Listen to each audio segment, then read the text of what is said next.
Good morning, good evening to all of you, and thank you for joining us to this first episode of Workers' Voices sessions during the 111 sessions of the International Labour Conference.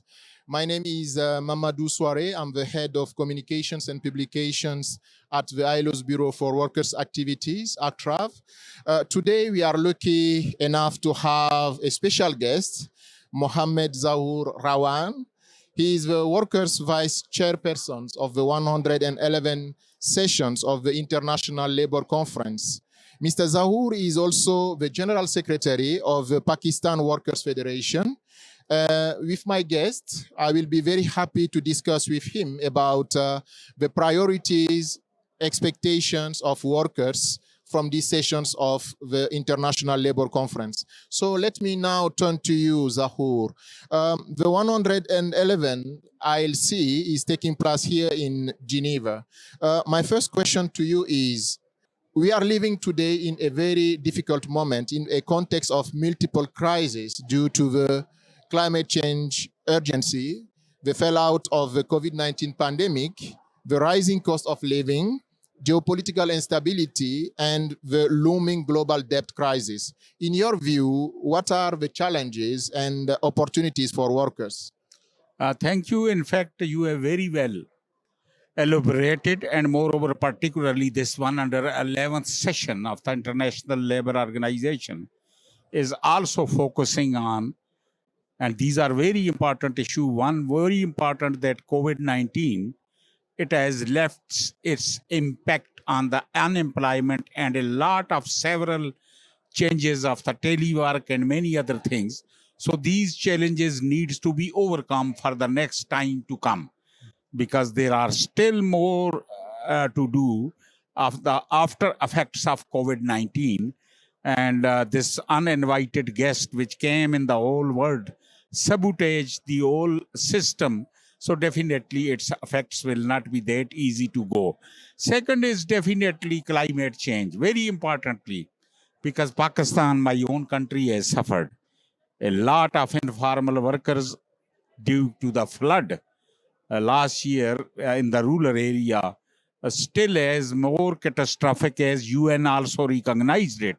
ILO is also doing cash for work program within their mandate and parameter for the flood affected area.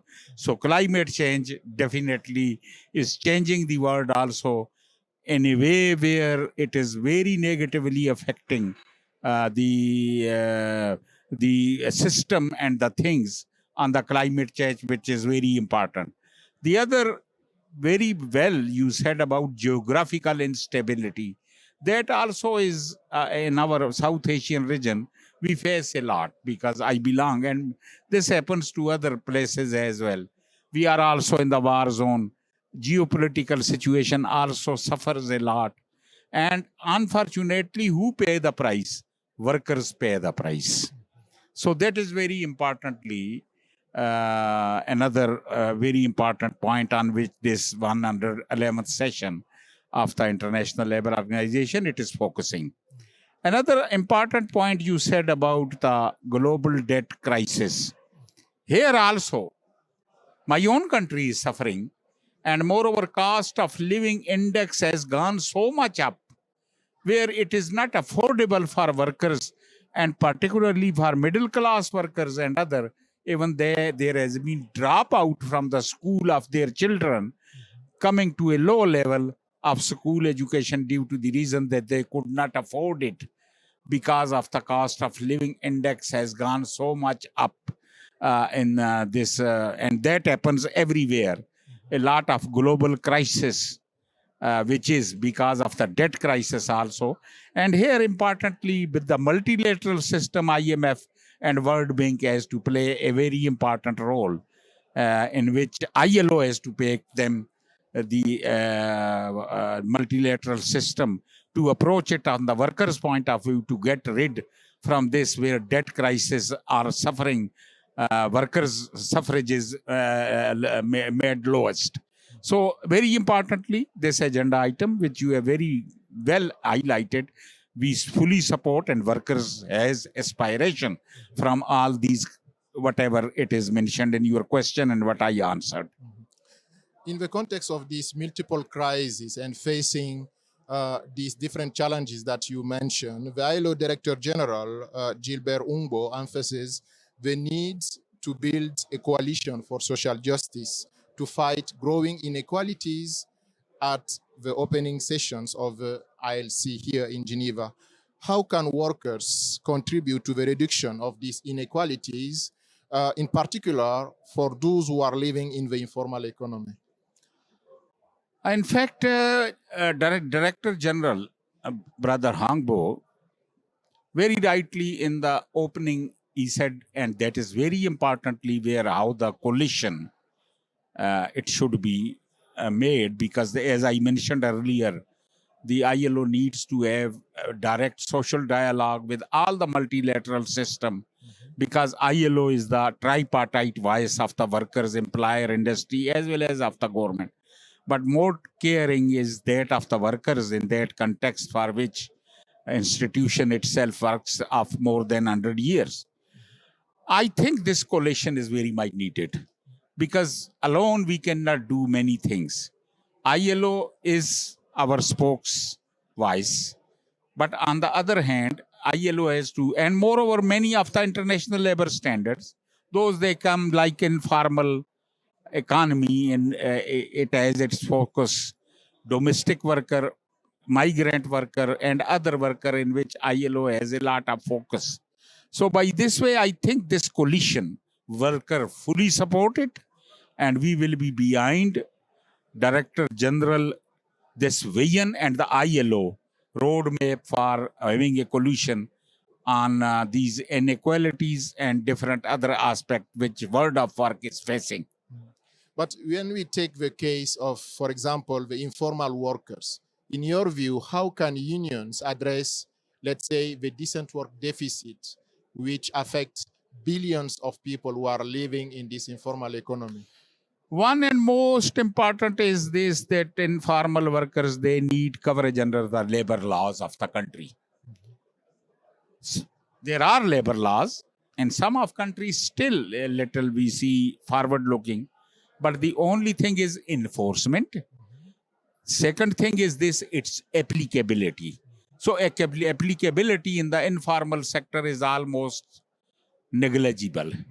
So that is first and foremost, it is needed that those informal workers, those they come under the coverage of the labor laws, where if it is not, because in some of the places the coverage is only on 20 workers, some 10 workers, some maybe very less than 5 workers. What will happen when workers in the informal economy are lower than this? And moreover, labor inspection system is also needed to be more, because unfortunately in the informal sector, unions even in the formal sector is not in that much big existence. So unfortunately, even in the formal sector, like in my own country, we are 16% unionized. But altogether with the formal sector, informal sector, it is just 5%. So therefore, labor inspection system where there is a unionism, then okay. They take care of the workers, they take care of the labor inspection. But then when there is nothing, then government machinery is needed. And that is labor inspection system more better, so that they work for informal workers in a way where how those they can be possible for many things in which living and working condition of those informal workers can be upgraded. Coming back to the agenda of this International Labour Conference this year, there are many discussions. One of them is on just transitions, and the second one on the apprenticeship. Why, in your view, these discussions are very important for workers? In fact, ILO every year, definitely issues are more, but slowly and steadily, ILO has come to a situation where a lot of these things are already addressed. But on the focus of just transition, that is very important, because technological change, what we are fearing the workers, is that may be possible. Science will bring many other things. Already we are losses of jobs. So why not just transition in which workers should not get the loss because of climate change? It should be just transition. Second thing is this: workers need skill, apprenticeship, all this, and here employer also support. No employer organization can be said if they are less on this subject. They are also in the similar way with the workers' voice about apprenticeship, and it's because now with the new technology, new things, new ways in which apprenticeship and new skill development that needs a lot of population on the youth. They are now entering into job. They don't get employment because they don't have a skill or apprenticeship. So that is very important.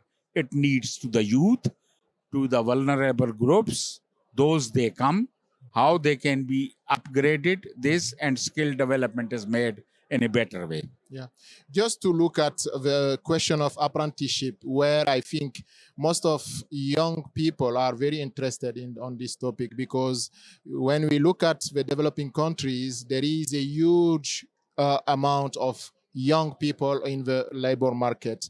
But the question is, we are expecting probably a new instrument for this apprenticeship. In your view, how can unions can implement this one, and how this can change the life of people, in particular young people who are seeking for more skills and, as you said, in the apprenticeship? First and foremost, from me, I appreciate, and this is now second sitting also for a new instrument on apprenticeship. Last year also there were discussion, because ILO globally acts through standard, through convention, through instrument. So this is also important that we should get another instrument on the apprenticeship, where our skill, as I mentioned, as you mentioned, about the youth development, because youth are the future, but they are unemployment ever after the education, normal education, because they don't have skill education.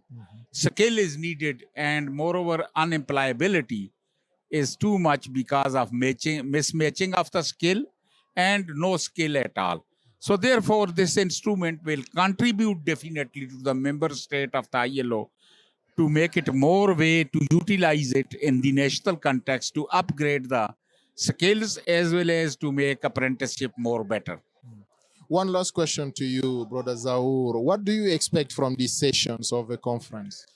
Of course, workers in every session something, and we get something. No doubt about it. Workers are the beneficiary of the ILO system because it is tripartite. So from tripartite outcome, we get it.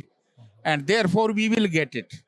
The only thing is this, that here, although governments have two votes in every saying, in every decision, employer and workers has one vote.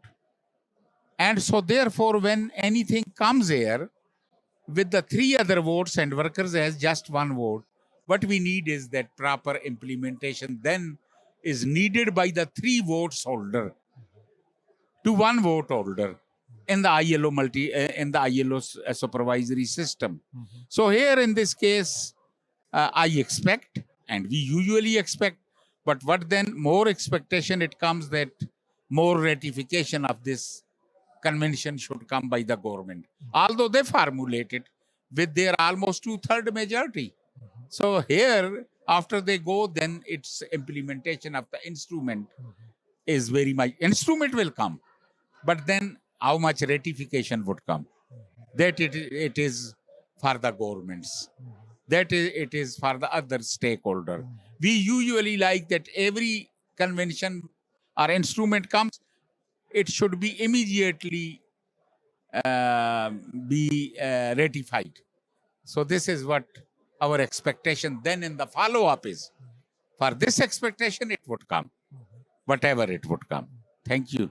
Thank you very much, Brother Zahoor, for these interesting conversations. I want to thank also our audiences who are watching this interview via social media. I want to remind them that next Thursday, 8th of June, there will be the second sessions of the Workers' Voices, which will focus on another important topic for workers that will be discussed here at Geneva during this 111 International Labour Conference. So please turn in for the next ILO's interview. Thank you very much, and see you soon.